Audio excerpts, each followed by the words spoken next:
All sports, all plays. Yeah. All sports, all plays. All sports, all plays.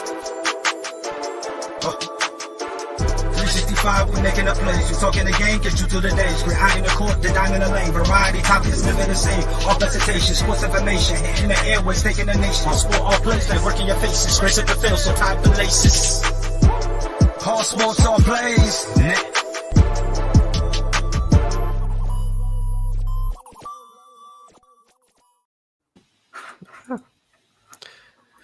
All right. What is up, everyone? It is Wednesday. We are getting into the spring. We have had a crazy March Madness week with everybody's brackets being busted. Like, literally, they said 98% of them were all destroyed, which is upsetting. Thank goodness I didn't fill out a bracket. And Kentucky fans, WTF. That's all I got to ask is WTF. How do you lose to St. Peter's? That's all I have to ask. It's just how. But obviously the NFL offseason continues to get crazier and crazier and crazier with each passing day. Somebody's like, no, F it. Tyreek's down there somewhere. Like that's at the point where we're at. Speaking of Tyreek, he is now a Miami Dolphin. Miami traded 5 picks for Tyreek Hill. A first round, what was it? A second round, a fourth round, and a 6th round, if I remember right. Three of them for this year, 2 of them for next year. The 4th and the 6th round for next year. So, Joe, I'm going to start with you. Does this fix Tua? But we know Tua's not really the deep shot kind of guy. But they have one hell of a wide receiver core now, because now you have Tyreek Hill, you have Parker, you have Jalen Waddle, and you have Gesicki as your top 4 targets. Offensive line is okay, and obviously defense is their strong suit. They still kind of need a running back, but they believe they fixed that with Mike McDaniel. The true Mike McDaniel. No, the running back out of that they got from Arizona. Oh, Chase Edmonds. Yeah, Chase Edmonds. So do you think this fixes the Dolphins, and do you think this puts the Dolphins now where they could even contend for the AFC East? I guess it all depends what you think Mike McDaniel's offense is going to be, because if he comes from the Shanahan tree, they're not necessarily known as the spreading it out, throwing it to 4 or 5 different guys, which is the offense they have right now. They come from a scheme where they love to run the ball. They love to punish people. They signed Teron Armstead to a big money deal, which we thought was going to be the biggest thing that Miami did this week. No, that wasn't. But here's the thing. Now, what you don't have is you don't have a Deebo Samuel. You don't have a Brandon Ayuk that are a little bit bigger-bodied receivers that can help in that run game. Is this the answer for Tua? Maybe, but we've also seen Tua and other Alabama quarterbacks do better when they have a solid run game. We saw that Mac Jones looked really good with the Patriots when they ran the ball well. We've seen that with Jalen Hurts. When he ran the ball, when the team ran the ball well, he looked better. So Tua, yeah, it's not necessarily the down the field stuff that he's not good at, because he does throw a nice deep ball. It's the outside stuff. He doesn't have the arm strength to get it in that middle 15 to 20 and force it between 2 defenders. The unfortunate thing is now with Waddle and Hill, you have 2 guys who run those specific routes, and you have a quarterback who you're not sure can get the ball in there. So, I mean, is this the answer? I don't know. I mean, are they going to be like literally a 10 yards in team where everything's going to be screens and, quick outs and slants and all? I mean, I don't know, maybe. But to me, the reason Miami does this trade is because they did not give up either one of their 2 first-rounders next year, theirs and San Francisco's. You can make this trade now, because if Tua isn't the guy and you've invested in Waddle, Parker, Hill, Gesicki, all these guys, and he's not the answer, you can then go get a quarterback next year. So to me, this is to be determined for Tua, but this is the future for Miami. Okay. Yeah. Amon, do you think now they've got the wide receivers, they've gotten everything on the outside, like Joe said, that Tua could potentially want in a wide receiver core as far as help goes. Obviously, they beefed up the offensive line with Teron Armstead, which was a big deal. Do they have enough running back power to be able to go forward? Or do you think that, because I'll be honest with you, partially as a Michigan State fan, and I feel like he's being a little bit slept on, do you think Miami goes for someone maybe like, Kenneth Walker out of Michigan State as a decent running back for them? Because again, obviously it's very rare we're going to see running backs ever go, top pick in the draft, especially this year, because it's not like we had a lot of big running backs make differences with the exception of Kenneth Walker. Do you see Miami maybe leaning towards that as well as continuing to rebuild that offensive line for Tua? Yeah, I can absolutely see them taking a running back late. And you see it all the time with the 49ers and Mike McDaniel was there. They'd pick up running backs, whether it was they were undrafted free agents or it was late round picks. They would go out there and get these guys you've never even heard of. And Kenneth Walker's a name that I really like. I liked him at Michigan State. I thought he was one of the better backs in the nation. And Pride wants to keep saying that Tyreek is the best receiver in the league. That's based off the morning show. It's all sarcasm. Don't worry. None of that's true. Pride isn't that much of a casual. But I think they continue to they continue to go and help the running back room. I think if you can go running back by committee, use Chase Edmonds in a couple of different packages, and then balance that out with a couple end arounds with Waddle, with Tyreek Hill, they can do some different things and get creative. Again, I think Joe hit it on the nail. Is how good is Mike McDaniel? Right? Is Mike McDaniel that guy? Is he going to be the great play caller that Deebo Samuel's making him out to be, or is he just going to be another guy who is basically just underneath Shanahan and just doing what Shanahan tells him to do? So, it all depends on that. I think now they finally have a situation where they can evaluate Tua, whether he's the guy or not. And as Joe said, they still have those picks. If they decide, okay, he's not our guy, even after getting him this help, they can go and draft, if it's CJ Stroud of Ohio State, if it's another Alabama quarterback in Bryce Young, whoever is going to be next year, they could go in that direction if they wanted to. So I do think that, they're going to go and help this running back room because they want to evaluate what Tua is and if they see Tua as part of their future.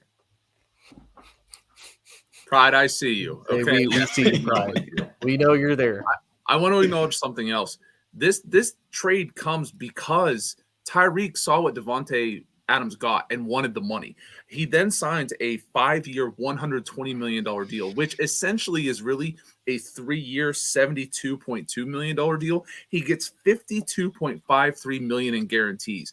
Like, this trade happened so quickly is because 10 days ago, the negotiations fell apart. We see the Adams trade, which I was shocked at. Amon, you weren't shocked at. Tony, I'm not sure if you were shocked, delighted, overjoyed, whatever you want to describe. And literally Tyreek says, now I know what the market is, and now I'm going to go get my money.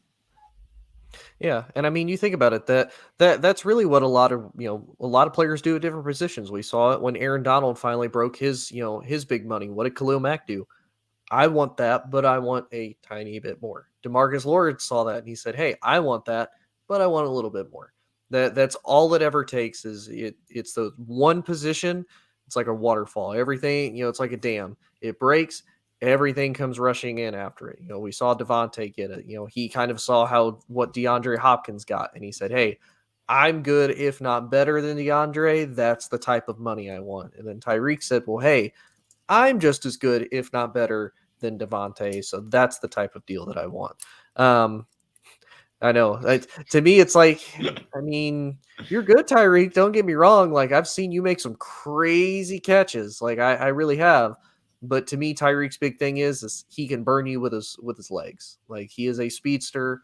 That is primarily his thing. Again, he's got solid hands. Not going to deny that at all. But if I got a 6'4" corner and I got Tyreek Hill, as long as Tyreek can burn that corner and, have him beat on coverage, yeah, I'm going to take Tyreek. But if not, if it's man-to-man and he's able to keep up, no, I'm not going to trust Tyreek in that one. Again, the thing that just worries me is Miami. And again, maybe they're not trying to play this style, but we saw when San Francisco and Mike McDaniel being part of that offensive strategy and coming from this tree. Again, that doesn't mean that's exactly how he's going to do it.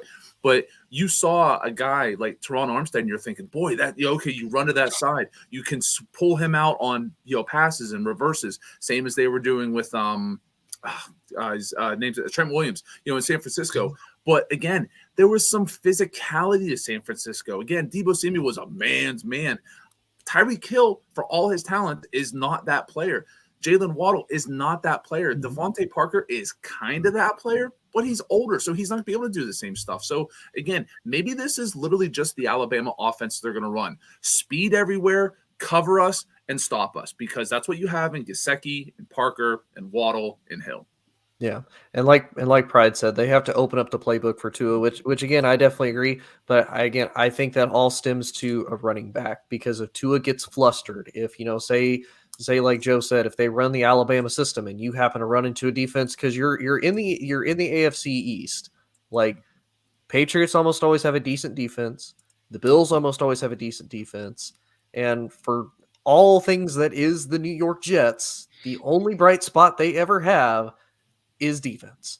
So it's like, yeah, you're going to be in that situation. And I'll be honest with you, what is probably one of the best ways that you can break down a team, you can break down the morale, and you can open up those passing lanes, have a run game that can beat down that offensive line, beat down those linebackers, and even if it's only 4 or 5 yards a carry, it doesn't have to be a lot. I don't need 10 yards plus carry. I mean, if you could, great, awesome. But no, I want a bell cow running back that can, beat up the defense, and then I can open up those passing lanes and I can throw. And I do agree with Pride that, again, you guys know I'm never a big fan of Alabama quarterbacks. I feel like they are literally the product of the Alabama system. I know a few Alabama fans have argued with me to the day that they are going to die that that's not true. I look at this, there's first round talent every single flipping position at Alabama. All of their offensive line is damn near first round talent. All of their defense is damn near first round talent. Their wide receivers, first round talent, tight end, running back, all of it. The only thing that's ever first round talent and never lasts more than 5 years in the league, as far as being a starting quarterback, is quarterback. The starting position is the quarterback. And we've seen it. AJ McCarron was probably one of the best ones. He's been a career backup his entire time. He started a playoff game for Cincinnati and wasn't good enough, A, to keep the job, and B, wasn't good enough to win at least one game. So, I'm never sold on Alabama quarterbacks. And am I a hater? Obviously. But I also have logic to back up me being a hater. So, the only thing Tony could hate about Alabama quarterbacks more is if they were number 11. That's literally the only thing he could hate more about Alabama quarterback. Number 11 Alabama quarterback, Tony's all in. Yeah, I swear to God, if it's a Michael Pittman, swear to God. Speaking of inside joke, right? Speaking of Michael Pittman, he now has a new quarterback throwing to him. The Colts traded for Matt Ryan, which I can't tell you how many memes I've seen on TikTok, on even I think CBS Sports got into this whole hating Atlanta thing because they traded him for the third round, 82nd overall pick, and they of course immediately flipped that to 28-3. And I'm like just let it go. I get it. It's going to be the meme for the next 30 years in the NFL is 28-3. I get it. We're okay with that. But let this I'm man. good. I'm so good. Yeah, because you're Patriots fans. Just let this man do his thing. You. You need to get a Sharpie and you need to draw. I know. I need to draw. I know, man. So Aman, I'll start with you. Do you think now that Matt Ryan has one of the probably top 5 offensive lines in the league, you have easily a top 5 running back, you have a top 5 defense. Now he has basically everything around him that he almost had at Atlanta. Question mark at wide receiver. If anybody tries to tell me Michael Pittman is a number 1, you're wrong. You are just wrong. You can argue with me about it. You're still wrong. You're just wrong. Okay? You're wrong. Exactly. 1 and 1. 1 catch, 1 touchdown. That's all you 11. Exactly. Do you think that now this solves the Colts, quarterback issue, even though Matt Ryan is, I think, 36, so he's older, been in the league, 15 years with Atlanta. Do you think this now puts the Colts back in perennial contention? Because it's not like Matt Ryan's a bad quarterback. I felt like he was always successful with Atlanta, even in his bad years, where he's 7-10. They weren't losing any more games than that, and it was primarily due to a hemorrhaging defense. They've had no running game since Devontae Freeman and Tevin Coleman left. And it's not like it's for lack of wide receiver talent, because we still saw Julio, Calvin Ridley put up just absolutely crazy numbers, even for a, really a piss poor offense. So do So, Amon, do you think Matt Ryan puts Indy over the hump to where now they can actually compete into the playoffs? Yeah, absolutely. I think what you get out of Matt Ryan is a guy who's solid. Again, he's not going to do anything bad, and he can make some big time plays. Yeah, you don't have the big time receivers. They could still go get Julio Jones. He's available. He could go reunite with his quarterback in Indy. Yeah. That's an option. Give up the number 11, Michael Pittman. You lost 2. Now you can give up 11 too. I was really about to say, what number is Julio going to wear? Because he can't wear 11. That's Pittman. 11. And then he can't Sit wear down, 2 because that's Michael. Matt Ryan. So he's got to pick a new number. So that'd be fun. But again, they're going to run the ball. It's going to be a Jonathan Taylor team. But I think what Matt Ryan does, he's not going to make a lot of mistakes. I think, what cost Indy at the end of last season was Carson Wentz kind of forcing balls into bad places, and the team didn't play well at all in the last 2 weeks. So you can't put all of it on Carson. But that team was right on the doorstep. And I feel they got a guy that's going to come in, that's going to work hard every single day. And again, he did not decline in Atlanta. I think he played pretty decently well. Again, he wasn't having his MVP year, and he probably wasn't worth the $35 million I think they were paying him. But again, he can be a quarterback that can win you games. I think they are the favorites in this division now after getting Matt Ryan. And I think they are now a team that's going to compete in the AFC. They have a Pro Bowl roster. You give Matt Ryan a Pro Bowl roster. And again, if you can get a receiver in Julio Jones, you get one through the draft, you're right back in business. This Colts team is right there with Matt Ryan. Yeah, and Joe, and I'll turn it to you. What wide receivers do you go and get? Because obviously we saw Julio did not have a good year with the Titans. Whether that's because of age, whether that's because of injury, whether he just didn't fit in the system, and really, right? Yeah, all those. Yeah, all those. And whatever you want to put it for Julio, Julio may or may not be the answer in Indy, but I also feel like Indy has kind of missed out on a lot of this wide receiver sweepstakes. There is still, Odell Beckham Jr. out there. There's still Jarvis Landry. There are still productive wide receivers out there that they could go get. And I just wonder if they're like, okay, we need to figure out the quarterback thing first, then we'll go figure out wide receivers. And at least with Landry and Odell, you still got a little bit of youth there. Okay. You still got some moisture. You don't need to, to worry about the old folks Laker home yet to get to there. But do you think like Amon said, do you think they need to just try to hopefully build through the draft and hope that they can just get some really, really young rookie receivers and hope for whatever reason that Michael Pittman Jr. is going to be your veteran savvy receiver that's going to lead them? Or, what do you do? Your hate of Michael Pittman Jr. is what drives me every day to get out of bed and go to work. I really do mean that. Our friend Anthony wrote, Ryan doesn't have receivers. They're going to run for 17 games. This is a team where, again, last year, Jonathan Taylor was the runner-up and you could argue was the 1B to Cooper Kupp winning Offensive Player of the Year. So you assume that the line is still going to be good. You assume that they're going to run. You've brought up a few flashy names in Julio Jones, who's 33 years old, but a very old 33 years old. A guy like Jarvis Landry, who's banged up. A guy like Odell, who's coming off an ACL. I want to put a couple names out there. Free agents. Listen, you're not going to go get a number one. You're not going to get a number one because we've seen the price of a number one, and you don't have your first-round draft pick. One and one. Two number ones in number 11. But I'm going to give you a few 2s and 3s that I think would fit well that need to be exactly what Matt Ryan has had in his career outside of Julio Jones. How about somebody like Will Fuller? He's had his issues with steroids. He's been suspended. He's 27 years old. He's a speedster. He is basically what you wished T.Y. Hilton could have been the last few years. He gets down the field. Maybe you play him on the outside across from Pittman. He's a guy, he's made a lot of money. Maybe you can bring him in on a decent deal, a 2-year deal, maybe around $17, $18 million. See if he works out. See where he's at. Another one, Damiere Byrd, a guy who's been around the league a little bit, 29 years old, had a decent season with the Bears last year, has also played with the Arizona Cardinals, also played with the New England Patriots. Again, these are veteran wide receivers. Nobody who's going to break the bank, nobody who's going to make it look, but that's not what you want. If you have the best running back in football, you don't need the best wide receiver in football. You need guys who can get open and catch the ball. You know what those guys can do, guys? They can get open and catch the ball. Again, is it perfect? No. A few other ones here. I'll bring one from you, Tony, if you want to talk about this. How about Tavon Austin, 32 years old? You want a speedster, a guy who's going to be super cheap? You bring him into camp. You see if he has anything left. He's a gadget player. Guess what? That's not a bad thing to have. It's somebody, again, when you're running the ball and you want somebody to hand it back to or run these reverses, things of that sort, maybe somebody like Tavon Austin is somebody you could bring in. Again, is this the answer?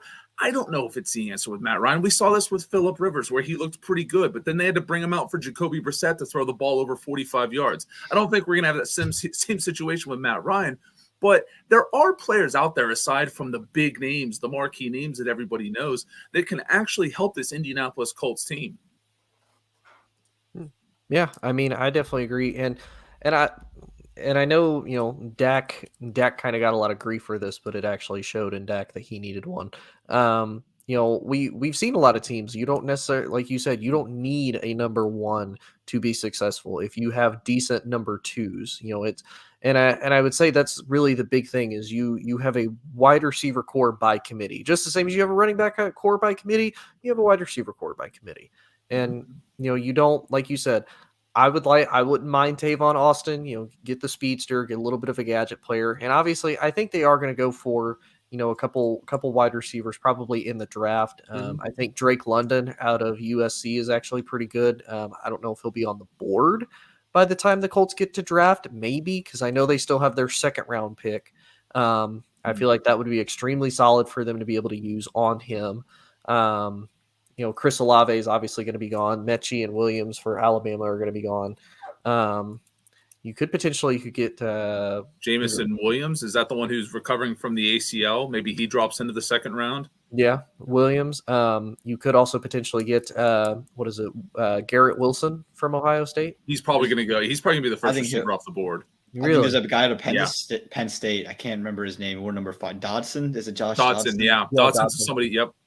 Mm-hmm. Yeah, there's going to be options. It's a deep wide receiver class. In the second round is where you're going to find one of these guys that just falls through the cracks. Yeah, and I feel like that's where they're going to look for more of, I would say, their number one body. Unless they think Michael Pittman's the guy, because 1-1, they got two number ones, right in one body. Oh man. How about Martellus Valdes-Scantling? We haven't brought his name up here. Would you guys like that in Indianapolis? As a Colts fan, as a Colts fan and a Packers hater, absolutely not. He's apparently the heir apparent in Kansas City. Kansas City's meeting with him right now. He's going to make a little bit more money than I think people are expecting. So maybe, but I think you're going to have to pay him like a solid number 2 or a number 1, and he's a number 2 at best. Yeah. 3. He needs good quarterbacks to make him look good. That's his shtick, because couldn't get it done with Aaron Rodgers. And like Joe said, if you have the number 1 running back, you don't need a number 1 wide receiver. Aaron, win a damn Super Bowl again. Stop being irrelevant. We need to stop. We need to start treating him like Voldemort. He who shall not be named. Let's not even say his name. You know who. You know who. You know exactly what I'm talking about. Number 12 in green, in yellow. Even Nate didn't give that easy a hint on Jeopardy earlier. Come on. Right. But speaking of wide receivers that are now with different teams, we saw Robert Woods is now a Tennessee Titan, who also coming off of a big injury, was really what we thought was going to be at least initially, he was the key factor for why the Rams, I think, were failing until Odell kind of got a little bit more acclimated to the system. The chemistry was then developed between him and Matt Stafford. So now he goes to Tennessee, which on paper, you know, you've got him, you got A.J. Brown. They signed Austin Hooper from free agency from the Browns. And you have, of course, the 2,000-yard man himself in Derrick Henry. You also have a pretty crappy defense, if we're just being honest. Yeah, I mean, it's not great, but I would also say last year they were pretty good last year. Yeah, I think they were better than expected. I think they overperformed last year. I don't think they can replicate that just based off the same roster. They were, but like you said though, they overperformed, because to me it was like whenever I looked at Tennessee, it was like, okay, their weak spot is their defense. Like that's their big one. That to me is like, I don't trust Tennessee just because of that.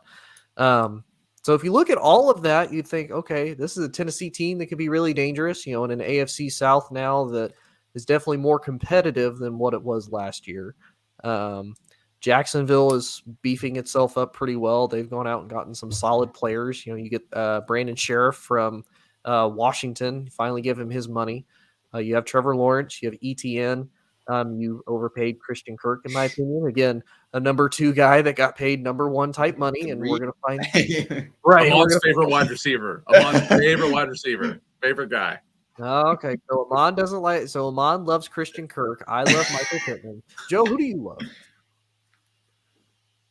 So let's talk about the Titans. No, I mean, I know who your favorite quarterback is. I don't know who your favorite wide receiver is. Oh, you mean in the realm of you guys' favorite wide receivers? Mhm. I would probably have to say, it actually probably is Amari Cooper.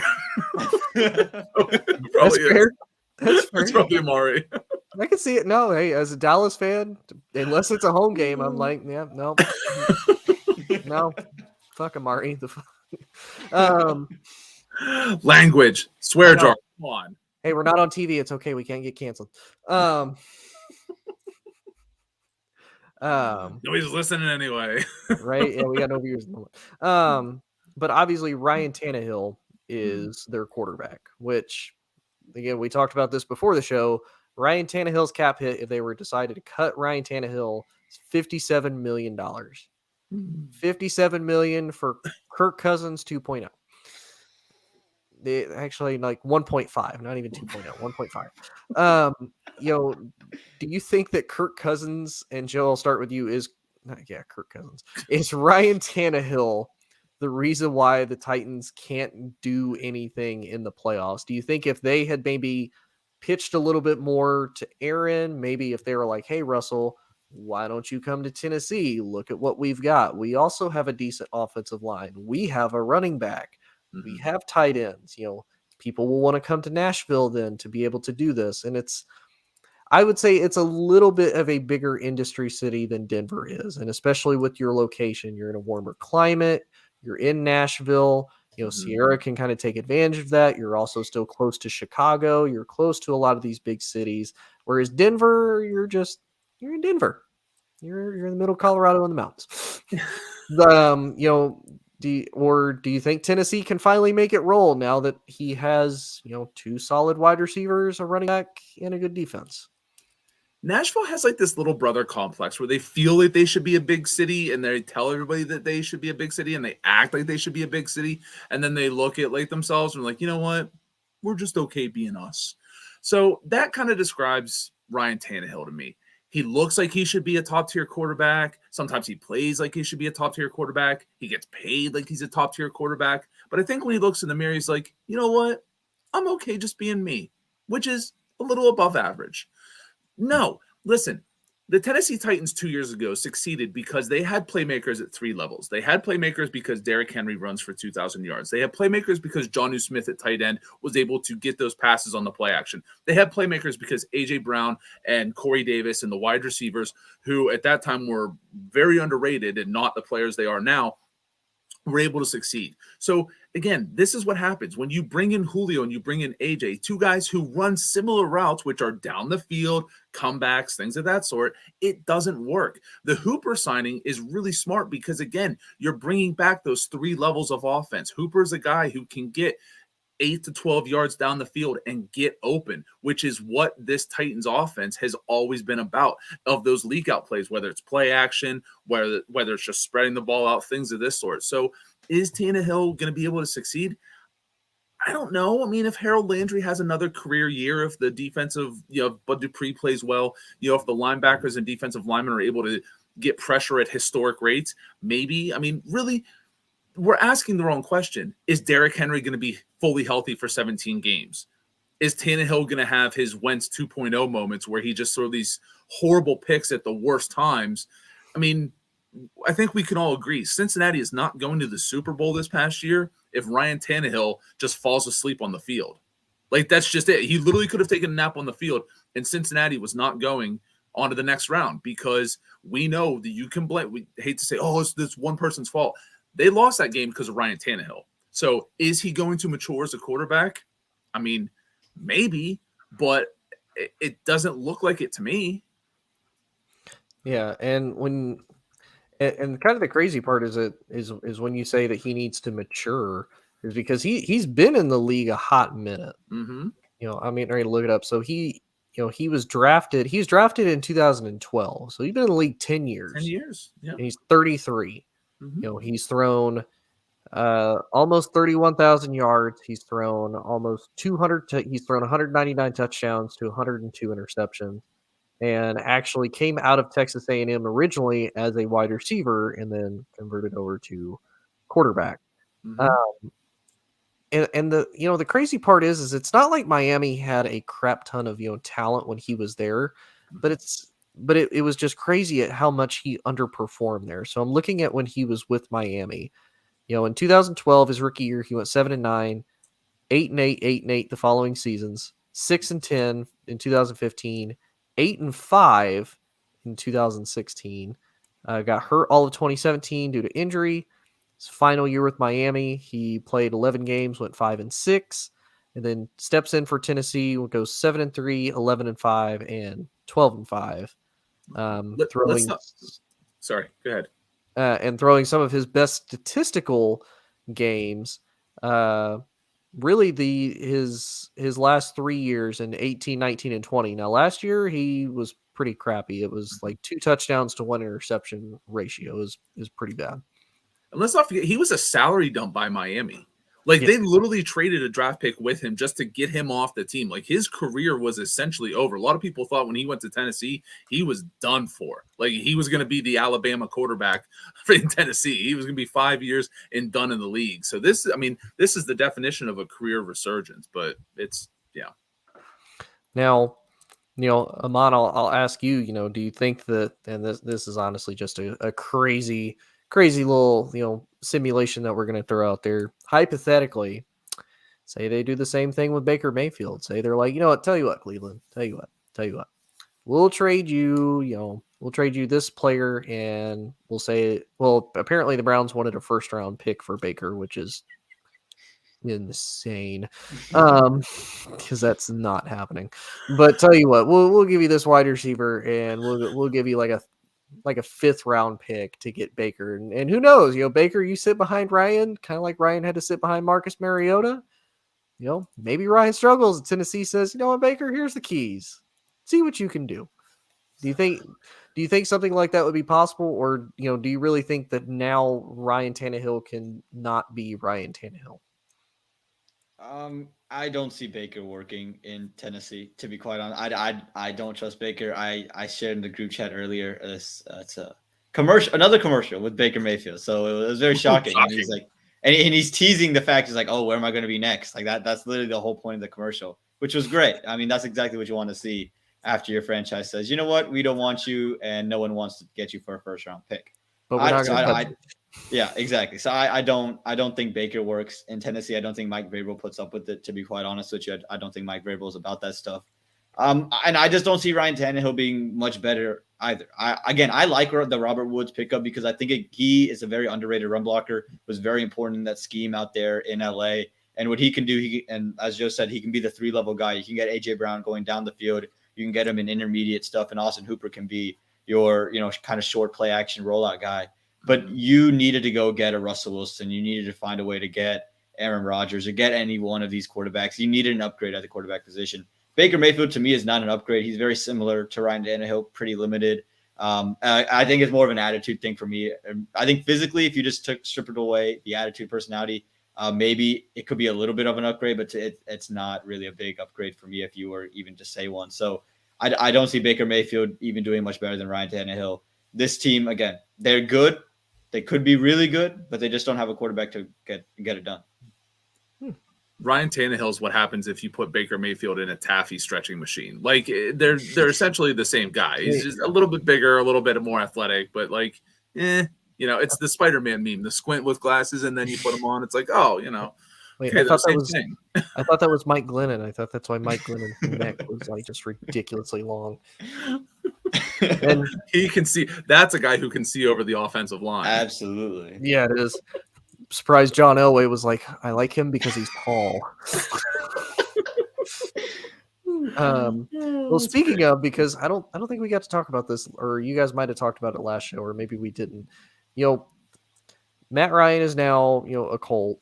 Carson Wentz is at Washington. Seattle is apparently going to roll with Drew Lock for whatever. More likely, they're going to draft a quarterback. But are they giving him the number 3? That's my question. Are they gonna? They can't give him the number 3, can they? Like I can't imagine he's wearing number 3. Do they pull a Michael Pittman and just say, "No, 3 is my number," and you're gonna suck it up? Worn 3 my entire life. Tony, I want to let you finish that, but let's not pretend that all 3 levels of the Seattle franchise didn't kind of blame all of this on Russell Wilson. Like Pete Carroll, John Schneider, and the owners all released statements that were basically like, we didn't want to let go of Russell. Russell wanted out of here. Like they did it in the nicest way possible, but let's not pretend that Seattle kicked him out the door with no clothes on his back. Like Russell went to them. Mm-hmm. And I'll be 100% honest with you. And, and Joe, I know you're not the biggest fan. I don't quite frankly blame him. Like, I know, like you said, you feel he needs a top tier defense to kind of carry him, which, I'm not gonna lie, I think that is true, but I would say the same thing for Aaron because every Packers fan and their mama cried about how the fact, you have a defense. Shut up. Like you haven't had a defense. I'm gonna get Nichols here, and every time he brings up Rodgers in a conversation, I'm just gonna put Nichols. Look, I'm about to get out of the military, sir. I'm about to be broke. I can't afford nickels, sir. Nichols. Pennies. Even then, I'm gonna have to take out a small loan. Thank you. All right, finish your thought. You were talking about all the quarterback movement. Yeah, all the quarterback movement. So, and if the season were to start right now, Drew Lock would be the starting quarterback for Seattle, which is right. So, does Baker go anywhere? It's most of the teams I feel like at this point are like, we have our starting guy, or we're gonna get one in the draft. Amon, you want to take this? I want to speak on it, but go ahead and just talk about it because I've got something to look up. Okay. Honestly, it feels it's kind of like going to be a mid-season thing. Like somebody gets hurt and they need a guy, and it's okay. We'll give you whatever you want for Baker. We'll give you something. That's what it feels. I don't think anyone right now at this point is going to go after Baker Mayfield again. If the asking price is a first-round pick, there isn't anybody. There isn't anybody that's willing to give a first-round pick. I thought maybe they could fleece out Michael Pittman. I'm not sure the Colts would be willing to give up Michael Pittman for Baker Mayfield at that, if they didn't get Matt Ryan. So I don't really see it happening. So I think he's gonna, if there's an injury somewhere, if like Mitch Trubisky gets hurt, they say, oh crap, we're not playing Julian or Mason. Let's go trade for Baker. That's the only thing I can see happening. We still love you, Mike. We always. You're still welcome on here. It's been rumored that Pittsburgh is going to be all over Baker Mayfield if and when he gets released. I kind of posted that in the chat the other day where it's like, without any information, I'm like, I could see Baker getting released because people know that you're not getting a first. You're not going to give up assets. I want to give you guys a few teams. Now, keep in mind, Baker Mayfield has a fully guaranteed salary for 2022 at almost $19 million a year. Now, setting aside operating costs, stuff like that, these are the teams that have $19 million or more in cap space at this moment. We have the Jets, the Lions, the Chargers, the Saints, the Eagles, the Bengals, the Bears, the Browns, the Texans, the Panthers, and right now, the Chiefs. I mean, there's not many teams on there that even if you're giving a fifth rounder that you're going to bring this guy in. Like what? If you're the Panthers, you're going to spend $19 million when you have you traded assets for Sam Darnold last year.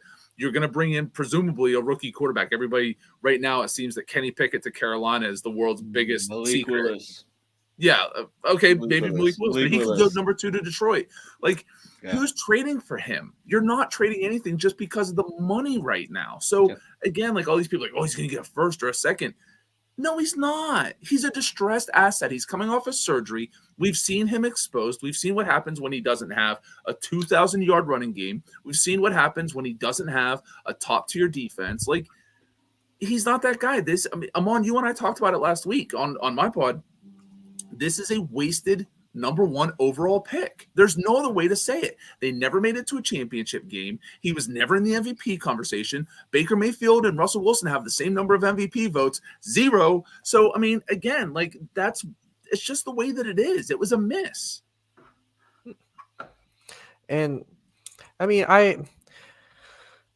I kind of agree and I kind of don't. I agree with Amon, and I know I was putting it in the chat a lot. I think because again, we still don't know if Deshaun is going to get suspended or not. More than likely, I think we can all probably agree he's probably going to get suspended. And I think at least Roger Goodell is probably going to do the whole you're suspended for 6 games, which I think at that point Cleveland's going to be like, okay, Baker, you got 6 games to basically market yourself go.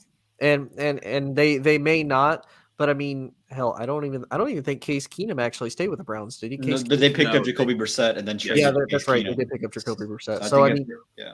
Jacoby's not bad, but again, Jacoby to me is like he's very hit and miss because I've seen him on like very talented teams and he doesn't do much, which is kind of disappointing because I had a lot of high hopes for Jacoby and I thought for sure when he was in Indy he had Frank Reich, he had a solid system, definitely a better offensive line.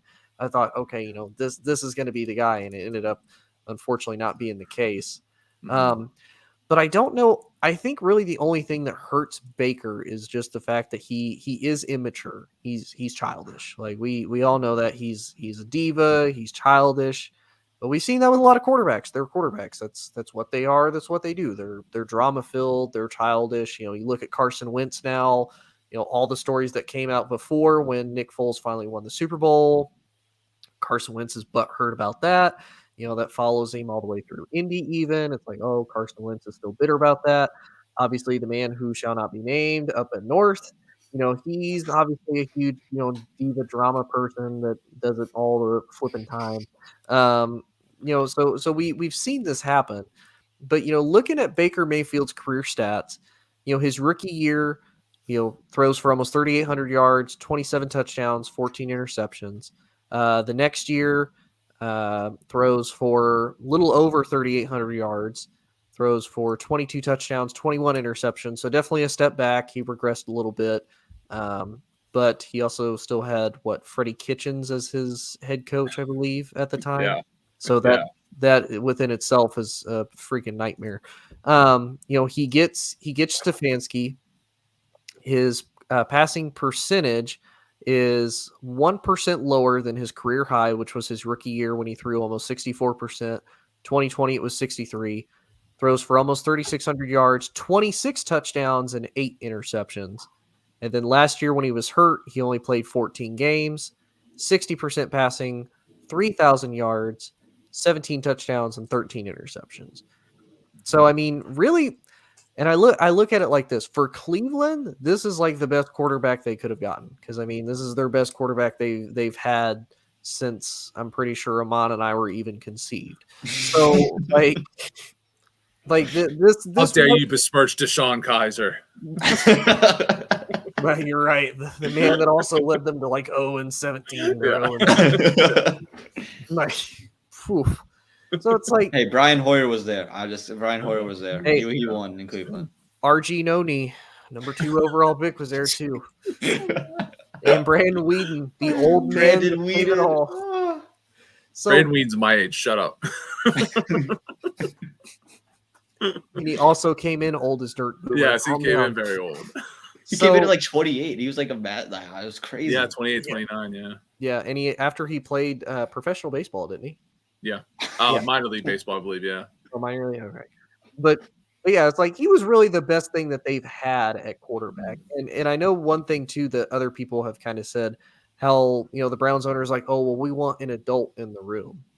Well, you get a guy with a lot of controversy, as we're going to put it, around him. Is that really an adult, or are you saying we want an adult as in we want somebody who is more talented and we have a better chance of succeeding and winning with? Because if that's the case, don't put the word adult, just say we want a better quarterback. We want to upgrade, which is more realistic and better. Because again, I don't feel like Baker's bad. Baker to me is the kid that, like, do y'all remember, and Joe, you're going to have to go back to like the 1800s for this.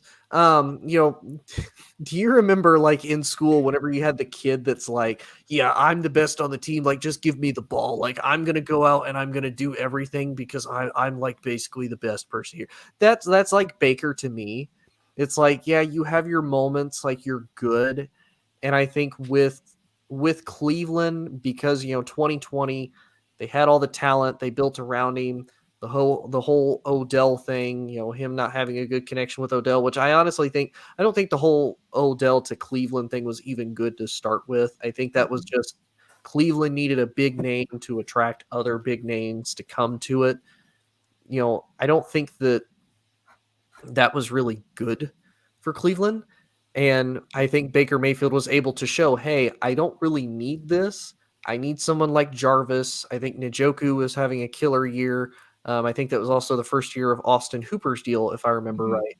And then you, of course, have Nick Chubb and Kareem Hunt with a very talented defense that was actually like super injury like riddled that year. So to me, I think Baker could still do it in the right environment, but and it's gonna. And Joe may or may not slap me for this. It kind of reminds you remember how Phillip Rivers just used to always trash talk?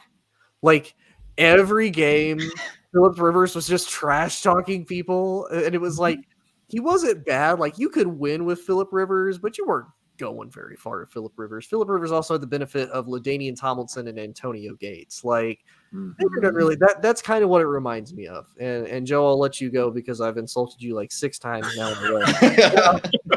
Do you think like I'm old though? I can only remember 2 of them, so it won't matter anyway. Listen, I mean, Baker Mayfield is basically a game manager on steroids. Like he's the modern version of a game manager, where his stats are going to look good because everybody's stats look good. It's a passing league. It's what it is. Everybody's like Matt Ryan's going to finish top 10 all time and everything. Is Matt Ryan a top 10 quarterback? No, but he's going to look that way if you look at the stats. So yes, Baker Mayfield can have some really nice stats in an offense when catered to him. But is he the guy? That's what I keep asking. Is he the guy? As much as you don't like he who shall not be named, there are times where you look at him and you just say, man, there's only a handful of guys who have ever played that can make that play. That's not Baker, and that's fine. But when you're the number 1 overall pick and you have the pressure and you have the commercials, whether it's on the Golf Channel or CBS or ESPN or wherever they're going to be, you have to stand up to it. And like you said, now it's quarterbacks and people in general, we're sensitive. We all get in our feelings. We all do that. That's fine. But like when you have that pressure, from day one, I don't know when I wake up what kind of pressure I'm going to have. You're the number 1 overall pick in the NFL draft, Baker Mayfield. If you can't handle this, I don't know what to tell you, man.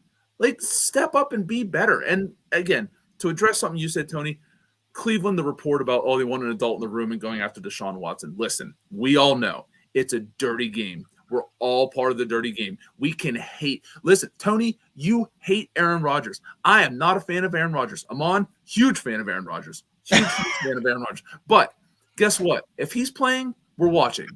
Doesn't matter.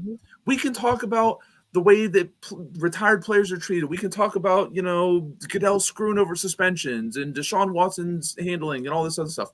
We're still going to tune in Thursday. We're still going to tune in on Sunday and Monday night. Like, it is what it is. It's a dirty game, and we're all a part of it. And Cleveland, among other teams, let's not forget, Cleveland wasn't the only one chasing him. Like, Atlanta threw everything at him. Carolina. New Orleans did. Carolina. Indy was trying. Like, we talk about Indy. Like, Indy was trying to get him. So, again, we've all got blood on our hands. We've all got messy bodies with this. But getting back to Baker Mayfield, like, you're just not that guy. Like, he doesn't – there's nothing about him as an it factor. Like, what worked in college? Like, you kind of mentioned it, Tony. You were the coolest kid in high school. Cool, man. We're not in high school anymore. You were the coolest kid in college. Cool. We're not in college anymore. That makes you – how many times have we seen players who went to Division II schools, undrafted guys? I mean, Tom Brady, we talk about 6th-round draft pick. He shouldn't even have made the team. Greatest quarterback of all time. Like, it doesn't matter where you get drafted. It's how you handle everything. And Baker Mayfield, almost from the beginning, has not handled it the best. Yeah, I definitely agree. Because I think he gets overwhelmed, and when he does have to kind of answer, like, I know the one thing that happened, he had like a full beard, and then like at halftime or whatever, he goes in and like shaves it down to this weird like 90s porno stash, which, like, yeah, that to me is weird. Yeah, I could definitely see the dirty game, and yeah, it is entertainment, which again is why I don't see why people aren't willing to take more of a chance on Baker, because look at all the commercials, like they're putting him out there, like he's entertaining. If nothing else, he's entertainment. And I mean, if you're a team like Washington, you need all the help you can get. You need all. Washington made sense before Wentz. It actually did. Washington made sense before Wentz. Yeah, and I 100% agree. But it is what it is, unfortunately. Amon, as a huge Aaron Rodgers fan, what do you think of his handling of everything?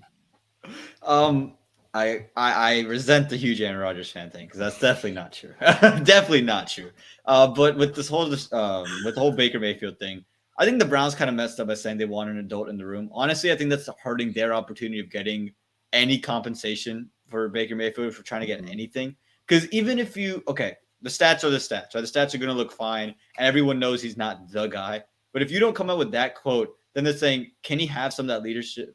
Because that was his big draw in college, right? It was his ability to kind of rally a locker room. And again, I never really saw it like that, but but that's kind of what everyone saw out of Baker Mayfield. And so if you can at least hold on to that, then you're okay. Then you'll be fine. Then you can get a 3rd round pick, a 2nd round pick. No one's giving you a 1st, but you can get some of these draft picks. And they just couldn't do that. They held themselves out of it. And again, I think Baker Mayfield, as good as price as he may be a starting caliber quarterback, I think the price tag that he has and also just the drama behind him, I'm just not sure which teams are going to be willing to take a chance. He went from being the Pied Piper to one of the snakes. Yeah, I could see that. All right, so we'll move into the last topic of the night, college basketball, because it was absolutely crazy over the entire weekend, and that is the Sweet 16.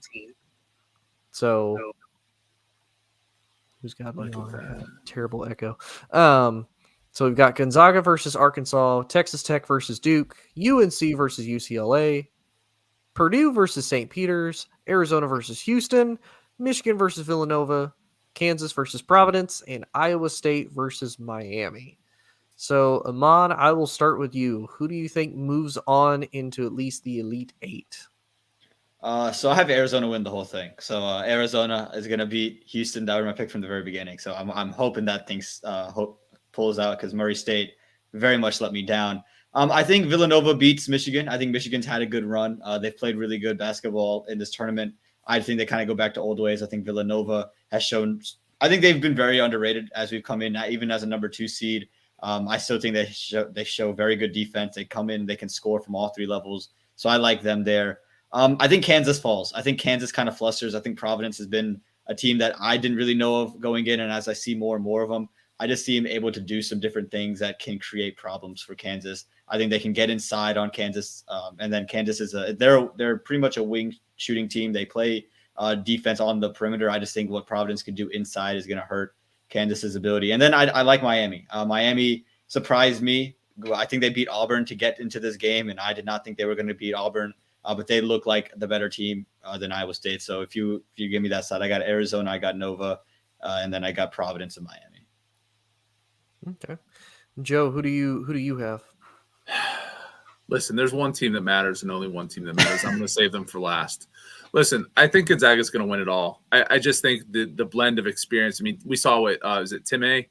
Yeah, or Timmy? Yeah. I mean. That second half was incredible the other night. I haven't been able to watch much basketball, but what he was able to do, like that's a veteran presence that in March makes a huge deal. Like that is a grown man, as they say right there. So I think Gonzaga beats Arkansas. Texas Tech beats Duke because Duke should lose. I mean, that's just the way that it is. So Texas Tech beats Duke.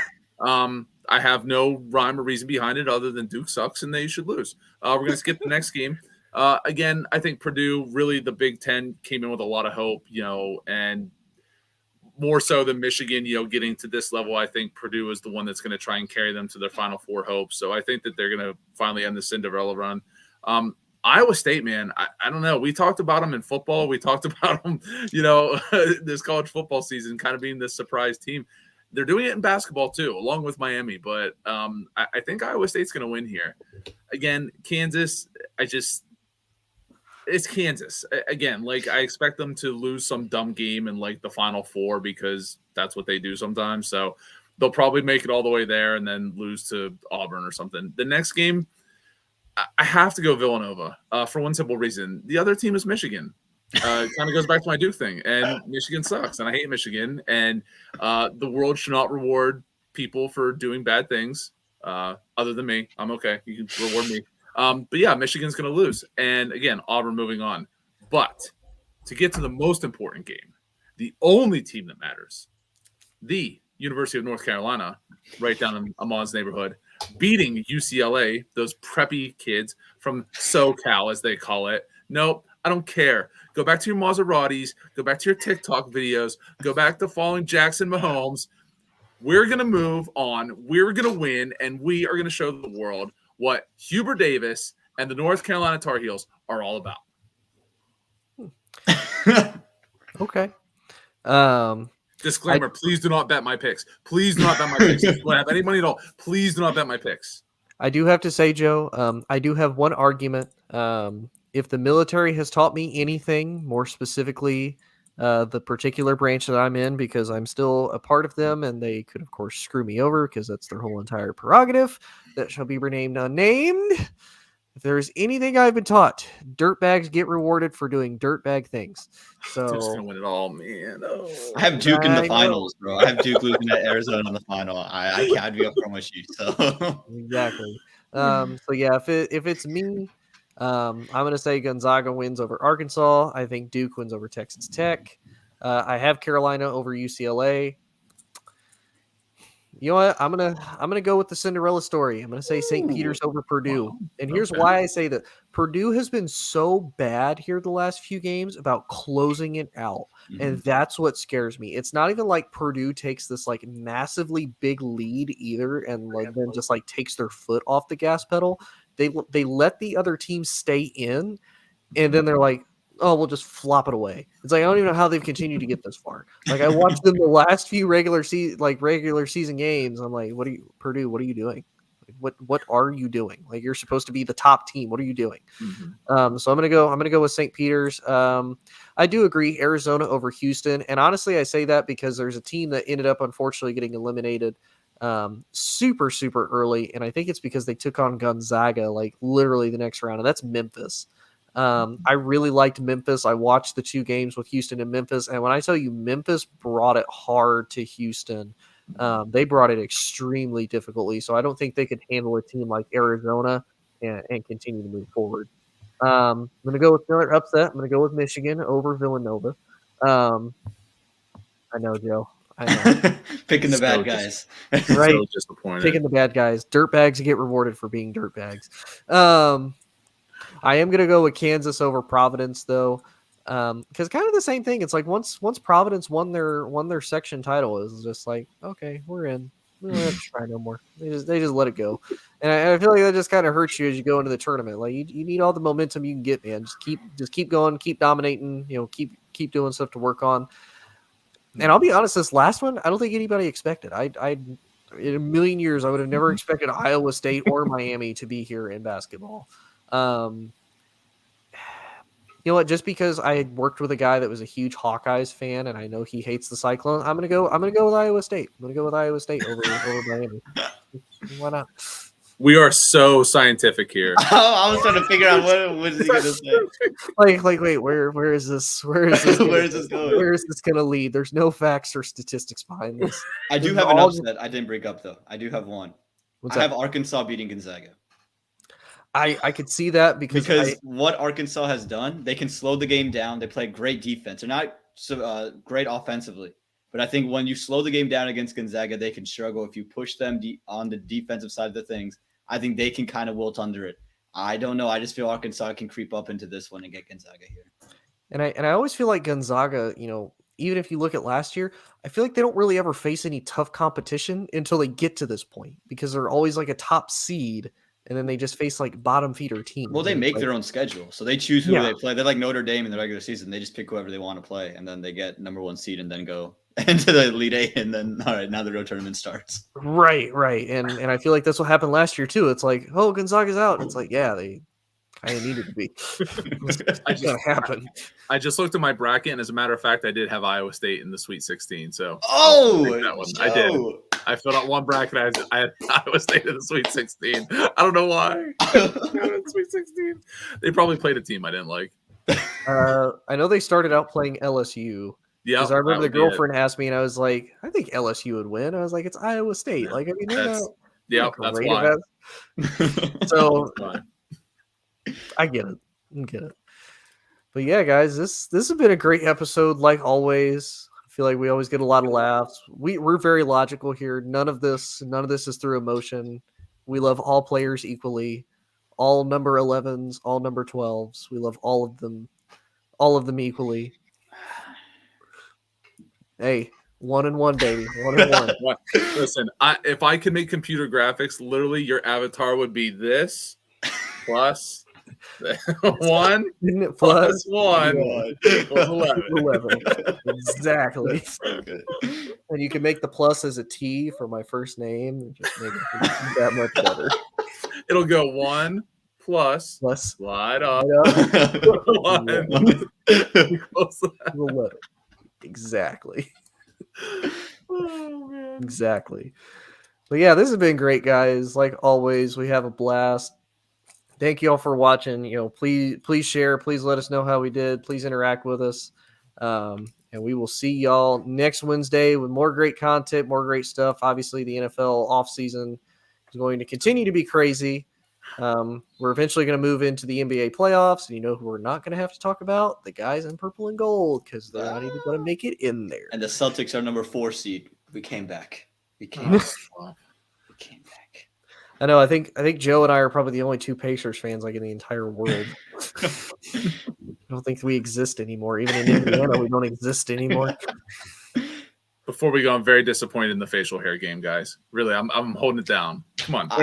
Hey, in my defense, I'm legally required to shave, sir. In my defense, I can't grow facial hair, so it's just that's all I got for you, man. Sir, I've been a rebel. That's why it took me like 6 years to promote. Thank you.